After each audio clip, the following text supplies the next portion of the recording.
రాగానే అన్నాను ముందు ఈసారి వాళ్ళు ప్రజెంట్ చేసింది. సో నేను ఇంటికి వెళ్ళినప్పుడు ఇంటి ఆడపడుచు అని చెప్పి నాకు ఈ సారీ ఇస్తే నేను ఈ సారీయే కట్టుకుంటాను, పుస్తకం ఆవిష్కరణకి నేను ఈ సారీయే కట్టుకుంటానని చెప్పాను. So here I am. And ఇంకొక విషయం ఏంటంటే చిన్నప్పుడు అంటే స్కూల్లో చదువుతున్నప్పుడు టీ నగర్లో రామకృష్ణ స్ట్రీట్లో నా క్లాస్మేట్ ఆనంది అని ఉండేది. ఎదురిల్లు అల్లుగారిల్లు. మేము అక్రాస్ ద రోడ్ పరిగెత్తుకుని వెళ్ళేది, అడ్మైర్ చేసేవాళ్ళం సిస్టర్స్ని.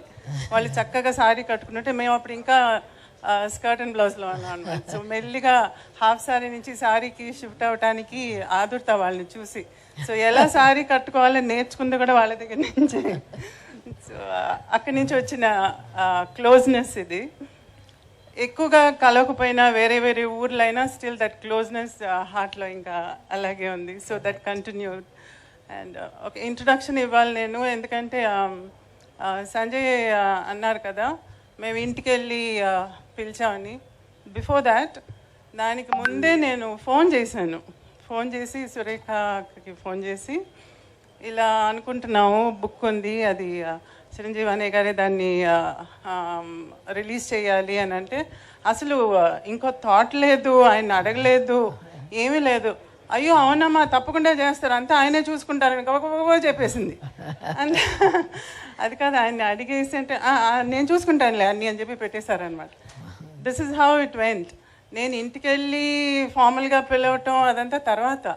అప్పుడు నేను చూడలేదు. అంటే అవార్డు వచ్చిన తర్వాత, పద్మవిభూషణ్ వచ్చిన తర్వాత నేను చూడనే లేదు. నేను చూడాలి, నేరుగా వెళ్ళి ఇన్వైట్ చేయాలని చెప్పి మా ఆయన నేను ఇంటికి వెళ్ళి వాళ్ళని కలిసి ఇల్లంతా తిప్పి చూపించారనమాట.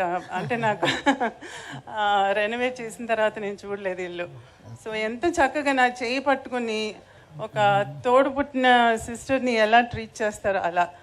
నేను చిరంజీవి గారిని అన్నయ్య అని పిలుస్తాను, ఎందుకంటే ఈరోజు ఈ ఫంక్షన్ అంతా నేనేమన్నానంటే ఇంట్లో సింపుల్గా ఈ బుక్ని రిలీజ్ చేసేసి మీడియా వస్తే చాలు, ఇంకేం వద్దు నాకు, మీ చేతులతో బుక్ ఇవ్వాలి అంతే, ఇంకేం వద్దు నాకు అని చెప్పా. ఇమీడియట్గా ఆయన ఇలా ఆలోచించి ఎవరైనా పిలవాలి, ఎంత పెద్ద ఫంక్షన్ చేయాలని ఆలోచిస్తున్నాను. నేను అలా కాదు, చిన్నదిగా చేద్దాం అంటే అలాగే చేద్దాంలే అని చెప్పేసి ఈరోజు ఇట్స్ కమ్ టు దిస్. అమ్మకు ఒక పెద్ద కొడుకుంటే ఏం చేస్తారో అది చేస్తున్నారు ఇవాళ. నేను ఎప్పుడు అంటుంటాను తమ్ముడిని, నువ్వు ముందు పుట్టి ఉండకూడదా అని చెప్పి.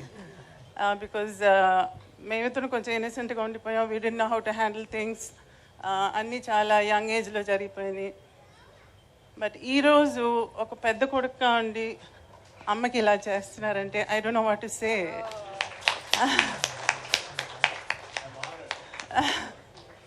Thank you so much. I have no words. ఇంకా మీరు అడిగితే నేను సమాధానం చెప్తాను.